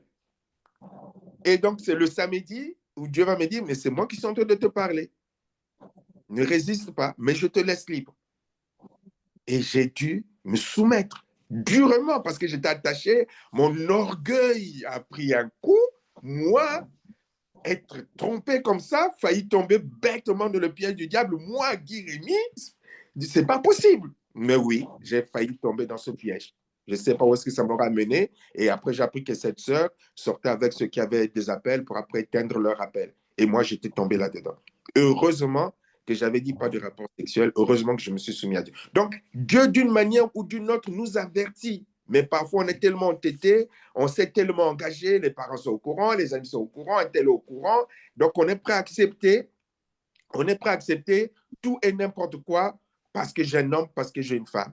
Mais si on prend le temps d'écouter Dieu, de regarder les comportements, comme on avait dit la dernière fois, comment il réagit lorsqu'on a un conflit, comment est-ce qu'il réagit lorsqu'il y a tel problème, et qu'on vérifie qu'il est réellement à l'écoute de la parole de Dieu, Dieu ne nous laissera pas nous engager comme ça. Mais si nous-mêmes, on est déjà un chrétien mélangé, comme on dit en Côte d'Ivoire, tu es déjà toi-même un chrétien mélangé, mais tu es avec un autre qui se prétend être chrétien, vous êtes mélangés, vous ne respectez pas la parole de Dieu, et si en plus de sexe rentre dedans, comme on le dit souvent, là, le discernement est complètement faussé parce que on va à l'abattoir comme le mouton et le foyer ne va pas tenir. Donc, oui, il y a certains qui sont prêts à jouer la comédie pour avoir une sœur, pour avoir un frère, venir même à l'église, mais il faut faire attention, comme on vient de le dire tout à l'heure, observer, voilà, moi je suis un enfant de Dieu, voilà ce que je veux, prier et aussi avant de se marier, attendre le temps de Dieu, que Dieu te dise oui. Et on a dit également, dernièrement, être entouré. Il faut écouter les conseils. C'est pas parce que tu es un homme, tu as rencontré un homme ou tu as rencontré une femme que ça y est, vous êtes amourachés, ça y est, tu fuis les frères et sœurs comme s'ils étaient jaloux de toi. Non, ils sont contre mon bonheur. Non, non, non, il faut rester, comme on avait dit la dernière fois. Il faut écouter tout le monde. Même celui qui n'est pas d'accord avec toi, écoute, parce que parfois Dieu te parle au travers de lui. Ne pas commettre cette erreur parce que tu as rencontré quelqu'un, tu es amoureux, ça y est, moi, c'est maintenant, c'est avec Ulrich, je n'écoute plus personne. C'est ça l'erreur dans laquelle nous tombons qui fait qu'après, ben, on va à l'abattoir comme un poulet blanc. Voilà. Amen.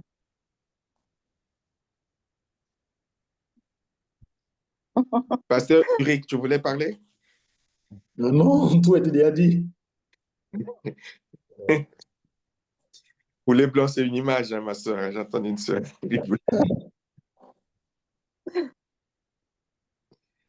Ouvrez les micros si vous avez des questions ou une intervention ou témoignage à apporter, vous pouvez le faire. Voilà.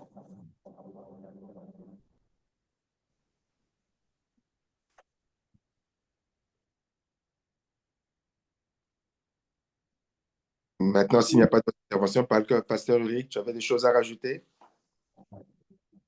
Ce que je voudrais dire ce soir encore, c'est de ne pas laisser Dieu de côté au début de la relation et de chercher Dieu après dans le mariage. C'est compliqué.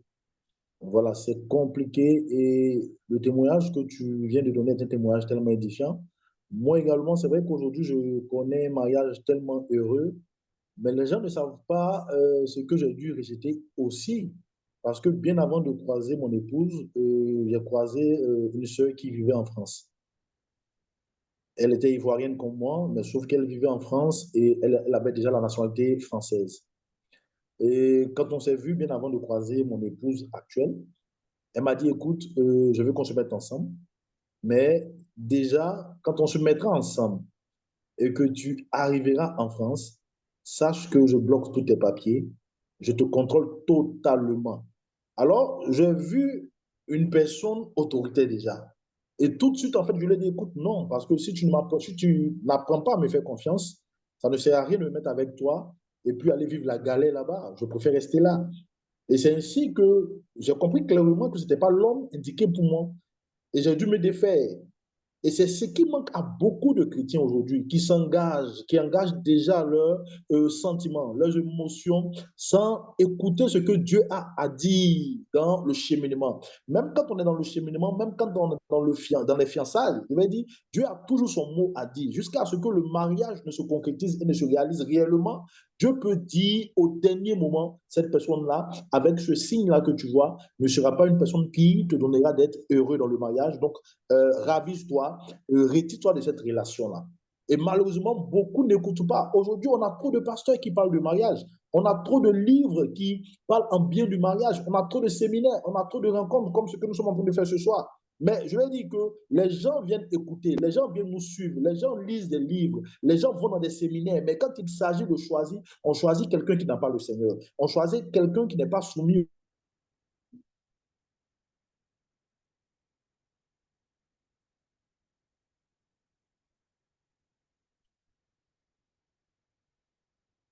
Le pasteur Ulrich a quelques soucis de connexion. Le temps que sa connexion revienne.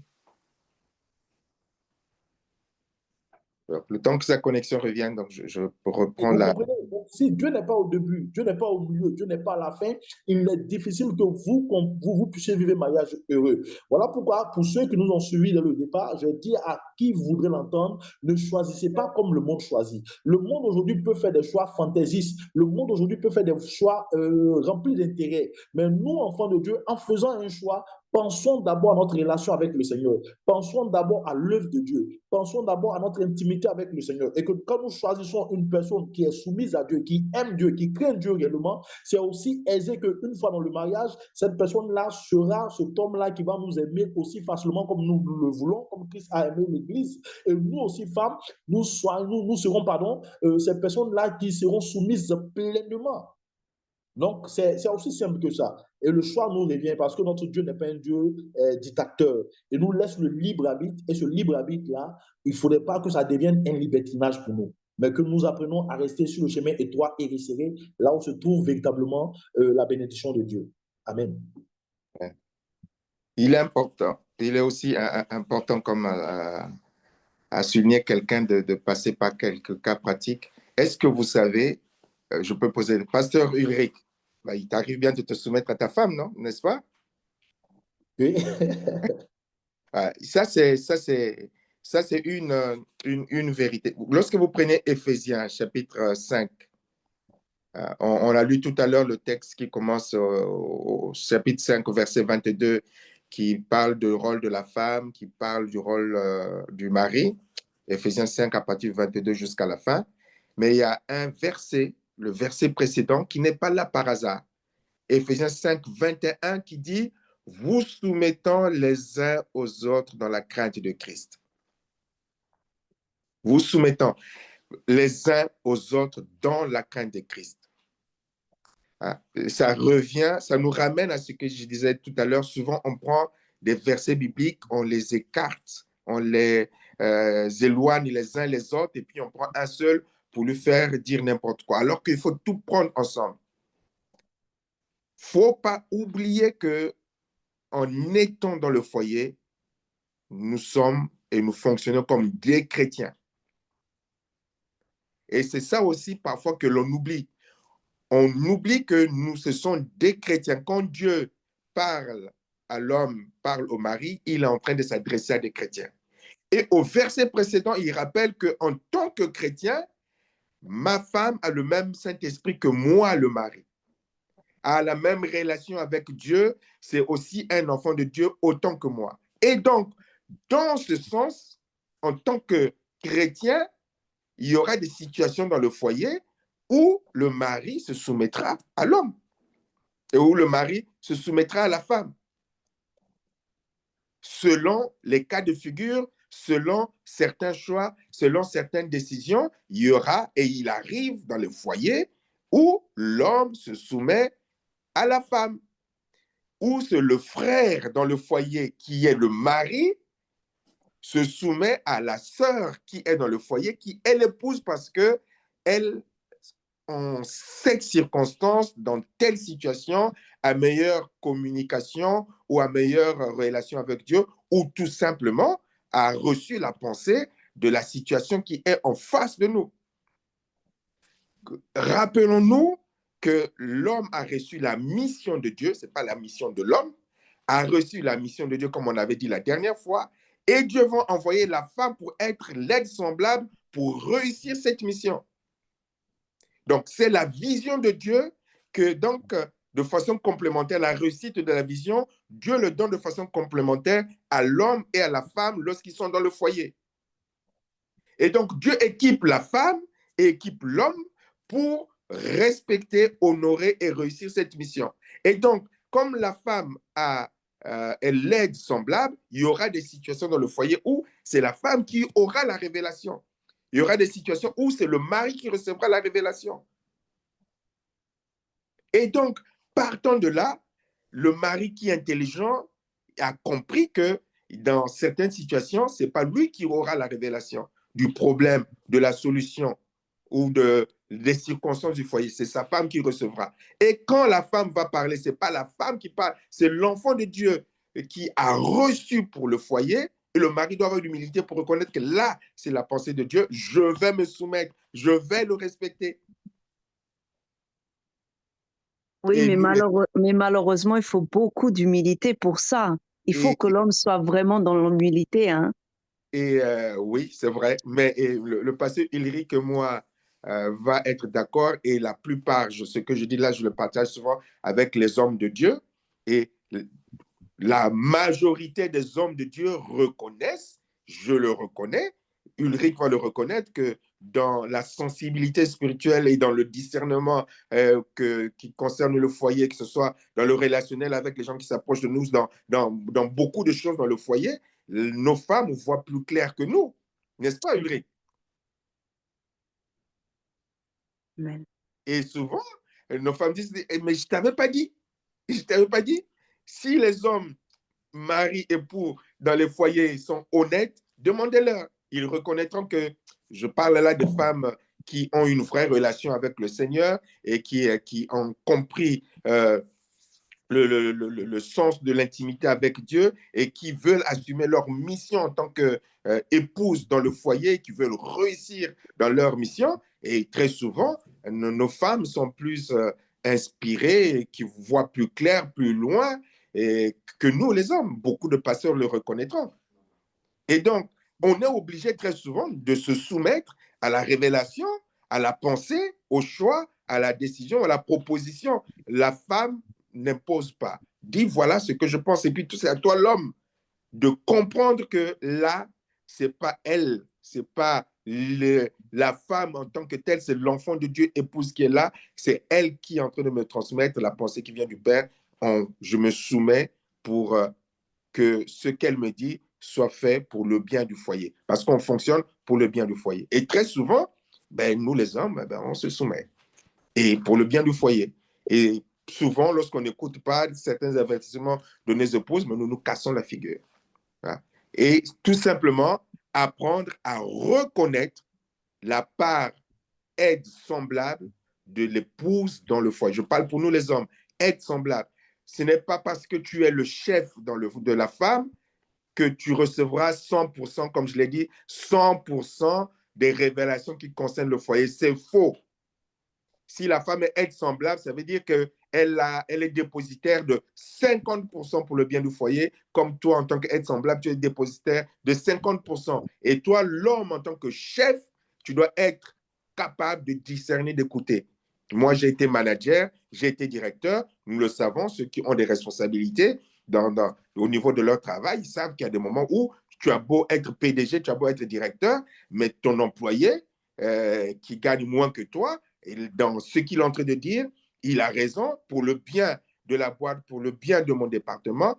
Son idée est bonne. On va suivre ce qu'il a dit. Ça, c'est le chef intelligent. Ça, c'est le chef mature. Ça, c'est le chef qui n'est pas complexé. Mais quand on a des blessures intérieures, on veut à tout prix être celui qui a la tête, même quand la femme dit quelque chose qui est vrai, qui est juste, qui est bien pour l'intérêt du foyer, mais parce que c'est sa femme, on va s'opposer, on va être contre. Non. Il y aura, et il y a des situations où, dans un foyer équilibré, où c'est la femme qui reçoit la révélation et c'est l'homme qui se soumet. Parce qu'on est avant tout de chrétiens et la Bible dit que nous devons nous soumettre les uns aux autres. Même le pasteur dans l'église. Amen. Il a beau être pasteur, mais il n'a pas la révélation de tout le fonctionnement de l'église. Donc, il y a des moments où ça sera un enfant, une sœur, une maman, son collaborateur le plus proche, parfois même pas celui qui est proche, qui recevra la révélation pour l'église. Le pasteur doit avoir l'humilité de reconnaître que là, ça vient de Dieu. Pour l'intérêt de l'église, on va suivre. Mais il faut de l'humilité dans le cœur et comprendre que tu ne te suffis pas toi-même parce que tu as un poste de responsabilité ou parce que tu es le mari. Voilà. Pasteur, j'aimerais poser une autre question, si ça ne vous dérange pas. Là, c'est vraiment une question, là. Que diriez-vous pour un couple qui est déjà marié, mais qui se trouve dans une situation où il n'arrive même plus à communiquer, plus à parler, et puis que l'un d'entre eux, que ce soit l'homme ou la femme, essaye de tout faire, même d'amener la personne à l'église, essaye de tout faire, et puis la personne ne veut pas du tout, ne veut pas d'aide d'un pasteur, ne veut pas aller à l'église, voilà, ne veut pas faire des efforts. Qu'est-ce que vous diriez à ce type de couple qui sont déjà mariés? Ben, ma soeur, c'est compliqué, hein? C'est pour cela qu'il faut réfléchir bien avant parce que les affaires de couple, c'est compliqué. Il y a tellement de paramètres à froid. Je ne veux pas trop me risquer parce que on ne maîtrise pas toujours tout. Hein. D'expérience de pasteur, on ne maîtrise pas toujours tout parce que parfois, l'homme ne veut pas y aller parce que la sœur ne se comporte pas comme il faut, parce que il a vécu, je ne dis pas que c'est le cas hein, pour cet exemple que tu donnes, et parfois l'homme ne veut rien entendre parce que bon, ben, il en a vu des vertes et pas mûres de la part de celles qui voudraient qu'il vienne à l'église et tout. Donc, il y a tellement d'éléments dans le couple, il faut prendre le temps de discuter avec chacun d'entre eux pour discerner avec le Seigneur ce qu'il convient de dire ou pas de faire, parce que ce n'est pas évident. C'est plus 1 égale 2. Voilà. D'accord, merci. Donc, il faut la révélation de Dieu, donc don de révélation, où il faut prendre le temps vraiment d'écouter l'un, d'écouter l'autre. Parfois, il y a des choses cachées qui est là derrière. Tu n'imagines pas que ton frère, que l'ancien, que la sœur qui prie bien, qui prophétise, comment est-ce qu'il a pu se comporter comme ça, qui fasse que la femme ne veut pas venir à l'église, ne veut pas entendre, même rencontrer son pasteur, parce qu'il se dit que s'il se comporte comme ça, si elle se comporte comme ça, c'est à cause de son pasteur. Alors que le pasteur ni l'église n'ont rien à voir là-dedans. Donc, il y a beaucoup tellement de choses qu'on a rencontrées que ce n'est pas évident. Il faut vraiment aller en profondeur pour comprendre d'où vient réellement le problème. Parfois, les gens vous présentent comme élément de leur couple ne reflètent pas la vérité, hein, et ils te manipulent.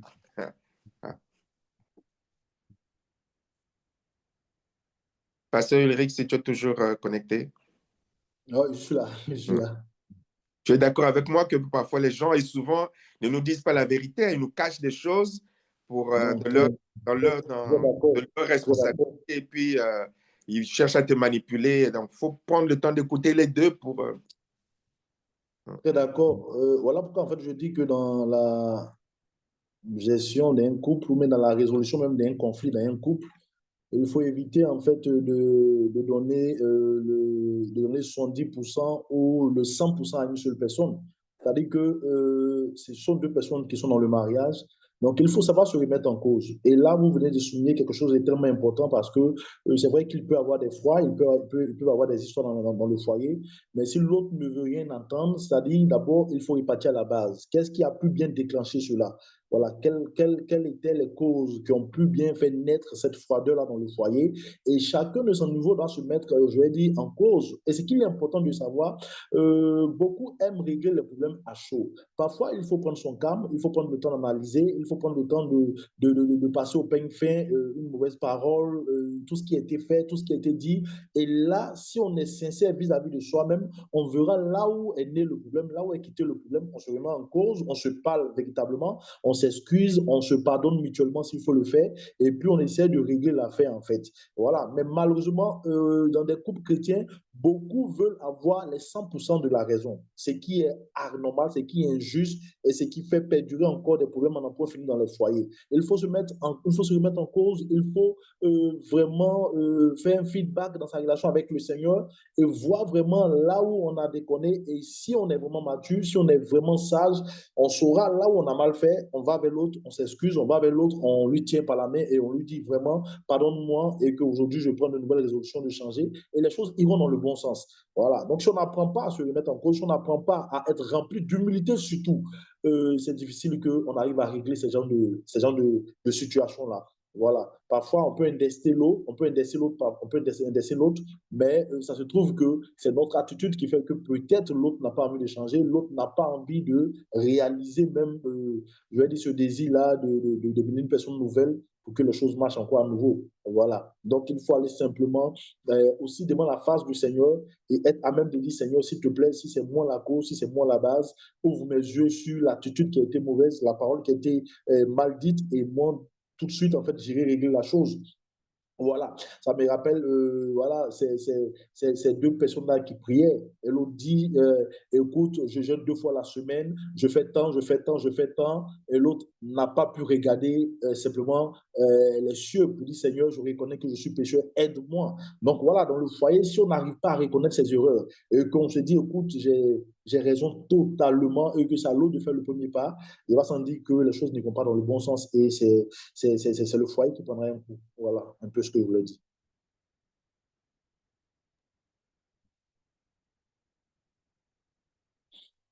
Oui, j'en ai fini, hein, s'il y a d'autres préoccupations.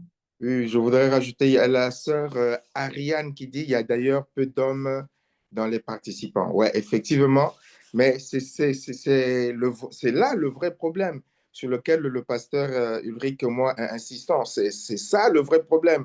Et c'est pour cela que vous, les sœurs, vous devez être exigeants. Parce que beaucoup d'hommes rentrent dans une relation pour recevoir. Ils rentrent dans la relation amoureuse pour recevoir. C'est-à-dire que pour eux, ils n'ont pas à se remettre en question. Eux, c'est les chefs. Comme ils ont leurs blessures, ce sont des blessés de guerre, comme a dit la sœur. Donc, il se marie pour recevoir, et il ne se marie pas pour donner. Tandis que, d'une certaine manière, je vais dire que, on va dire presque de façon naturelle, la femme est prête à donner. Hein, elle est prête à donner déjà.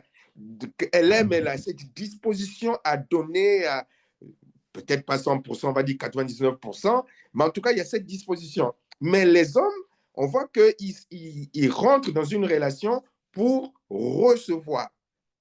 Et c'est pour ça qu'ils ne sont pas disposés à se remettre en question. C'est le chef, c'est le patron, alors qu'il y a un grand travail de préparation au mariage qui concerne l'homme. Le plus grand travail, comme le pasteur Ulrich a dit tout à l'heure, concerne l'homme pour qu'il apprenne à aimer comme Christ a aimé l'Église. C'est du boulot, ça veut dire que l'homme qui a préparé à cette responsabilité, ce que la Bible est en train de vous dire, sœur, celui que tu vas épouser doit obligatoirement être un vrai chrétien, parce qu'il n'y a qu'un vrai chrétien qui peut respecter ce que la Bible dit à l'époux.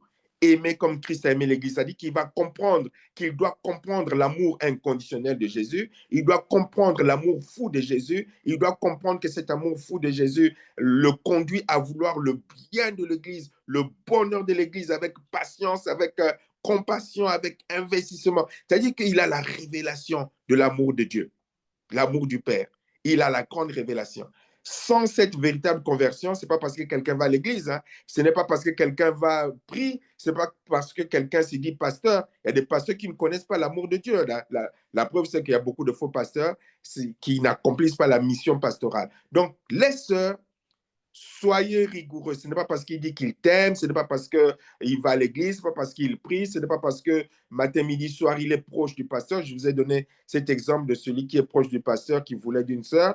La sœur n'a pas voulu. Aujourd'hui, il insulte avec de gros mots. Pourtant, il est proche du pasteur et il est frère d'un prophète. Donc, et aujourd'hui, c'est de gros mots à des grossièretés incroyables parce qu'il a été rejeté. Et donc, faites attention. Le mari que vous épousez doit être une personne qui est prête à être responsable. Et ce que Dieu attend de lui spirituellement, c'est beaucoup de choses. Donc, ne le prenez pas parce qu'il a des yeux bleus ou parce qu'il a des yeux noirs, parce qu'il ressemble au pasteur Ulrich, mais vérifiez bien qu'il a compris le sens de l'évangile. Voilà. Pasteur, je pense aussi qu'au début d'un mariage, c'est comme l'aiguisement, comme quand on aiguise un couteau. Il y a des frottements, il y a des choses qui doivent se mettre en place parce qu'on ne connaît pas vraiment une personne au bout d'1 an ou 2 ans ou même 3 ans. Des fois, on rentre dans un mariage, puis moi, je peux parler de moi-même, hein. C'est vrai que la grossesse de mon enfant, le dernier là qui est venu, j'ai été beaucoup stressée parce que je ne dormais pas. Je passais des nuits et des journées blanches. Quand je dis des nuits, c'est des journées aussi parce qu'il me laissait pas dormir. Donc j'ai très mal vécu. Donc par rapport au petit, j'ai vraiment très mal vécu et j'étais très stressée parce que ça a touché même mon mental, hein. C'était pas juste, c'était vraiment mon psychologique, hein. Puis je pense que je faisais aussi un baby blues, à mon avis. Voilà, j'étais vraiment pas bien. Et ça a touché aussi dans mon caractère parce que j'étais très stressée. Et je pense que ça, normalement, quand il y a l'amour de Dieu dans le couple, ça ne devrait pas les séparer. On devrait être plus dans la patience, plus dans la prière, plus aider l'autre. Comme vous avez dit, l'homme doit aider la femme, doit être là pour elle. Parce que moi, à ce moment-là, c'est vrai que je n'arrivais même plus à contrôler mes émotions tellement que j'étais pas bien. J'ai eu une année, enfin, on va dire même 2 ans, parce que bon, là, ça fait pas longtemps qu'il dort vraiment. J'ai eu 2, 3 ans, là, c'était très compliqué pour moi. Et malheureusement, bah, ça a pété un peu parce que justement, j'ai pas peut-être été cette femme qui voulait que je sois. Puis bon, on est à la séparation. D'ailleurs, priez pour moi. On s'est séparés. Mais ça a beaucoup perturbé mon couple. Avoir eu un bébé, avoir vécu ces choses-là, ça a beaucoup touché mon couple. Donc, je voulais aussi que vous puissiez donner des conseils par rapport à ça parce que je l'ai très mal vécu. Mais je crois que le pasteur Ulrich a témoigné récemment, hein. Les fiançailles, ce n'est pas le mariage. Donc, Mais oui. on apprend à se connaître, mais lorsqu'on rentre dans le fiançailles, dans le mariage, c'est là que commence la vraie vie commune. Donc, c'est là où se passe la vraie pratique. Et il y a un temps, il y a le temps de s'adapter, de se connaître, de se découvrir. Et c'est là que lorsqu'on a fait le bon choix, où on a les partenaires qui sont spirituels, le pasteur Eric a témoigné là-dessus, et il va y avoir des moments de tension, des moments de ceci ou de cela, où face à cela, si tu as épousé quelqu'un qui a la crainte de Dieu et qui a compris qu'il doit faire les choses par obéissance, soumission à Dieu, il y a un problème, mais il va courir pour dire, Père, mais qu'est-ce qui se passe? Voilà ce qui se passe par rapport à mon couple, voilà ce que je ressens. Et là, Dieu va lui dire, mais voilà ta responsabilité, voilà comment tu dois dire, agir, agir. Et donc, oui, il y a des ajustements, il y a des découvertes. C'est pour ça que dans le foyer, il faut pardonner et là, excuser tout, tout supporter. Amen.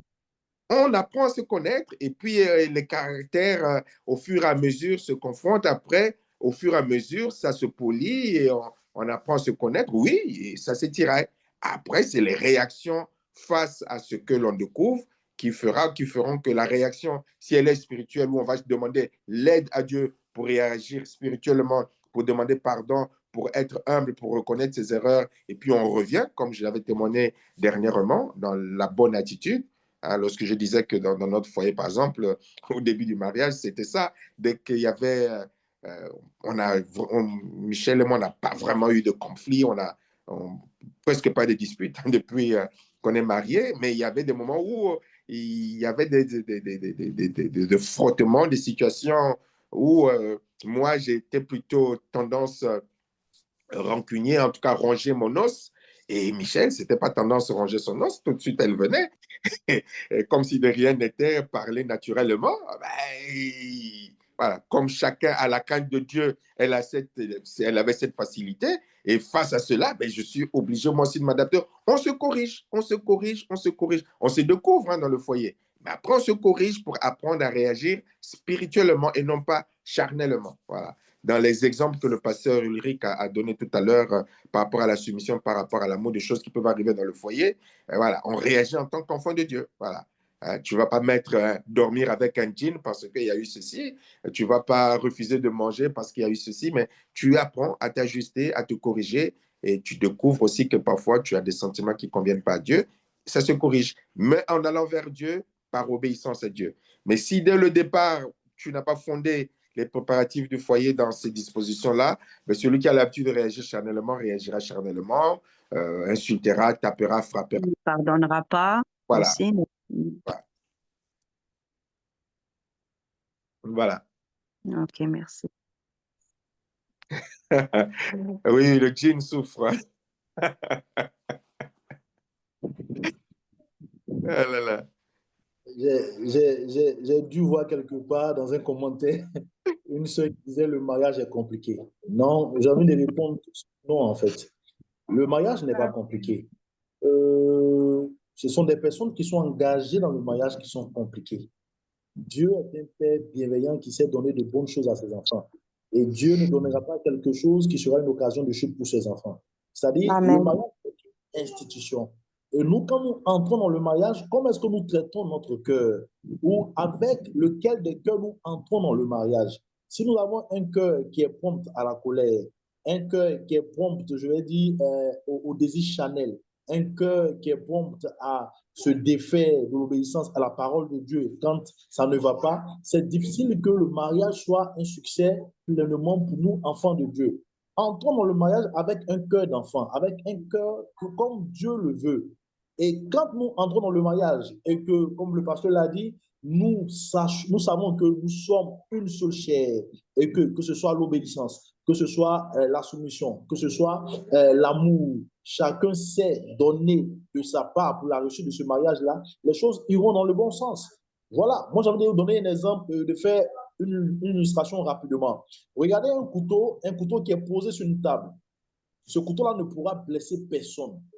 Si le couteau arrive à blesser une personne, c'est la mauvaise utilisation de ce couteau-là qui fait qu'il y a eu cet incident-là. C'est pareil pour le mariage. Le mariage est une bénédiction énorme que Dieu nous donne. Quand le mariage ne va pas, c'est que quelque part, c'est la mauvaise utilisation de ce mariage-là qui fait que les choses ne vont pas dans le bon sens. Alors, si on aime bien Dieu, il faut revenir vers Dieu parce qu'il dit, celui qui dit m'aimer doit garder mes commandements. Voilà pourquoi je dis à quelqu'un, c'est pas parce qu'on a dit que les hommes aujourd'hui n'assistent pas à ce genre de séminaire-là, les hommes n'aiment pas se faire former, que la femme de son côté arrêtera d'être soumise. Non, il est important que chacun joue sa partition. Et si chacun joue pleinement sa partition, les choses iront dans le bon sens. Ce n'est pas parce qu'on est marié dans le Seigneur qu'il n'aura pas de problèmes. Ce n'est pas parce qu'on est marié dans le Amen. Seigneur qu'il n'aura pas de difficultés. Ce n'est pas parce qu'on est marié dans le Seigneur que les choses, parfois, ne nous tomberont pas là-dessus. Mais c'est à nous de savoir que dans la réussite du mariage, il y a l'humilité qu'on doit avoir.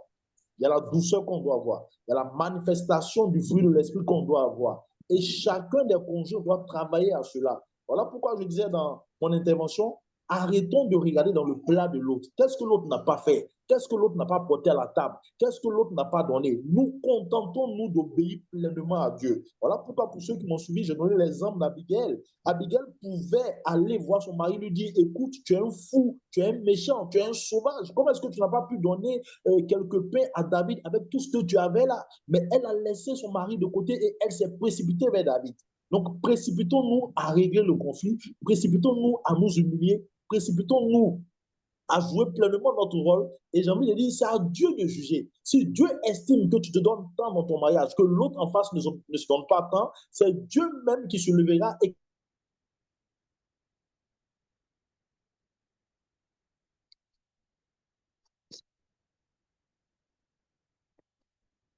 Ah, ça coupe.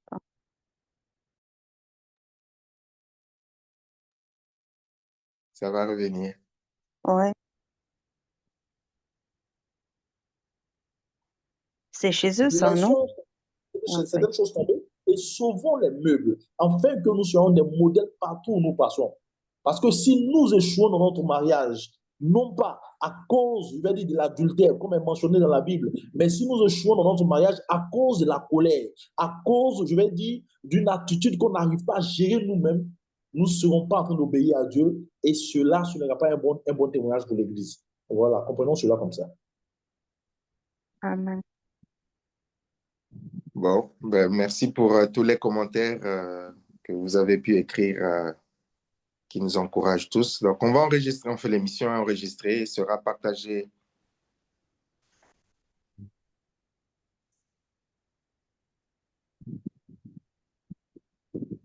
Donc, les commentaires très édifiants que les uns les autres ont pu écrire. Merci beaucoup.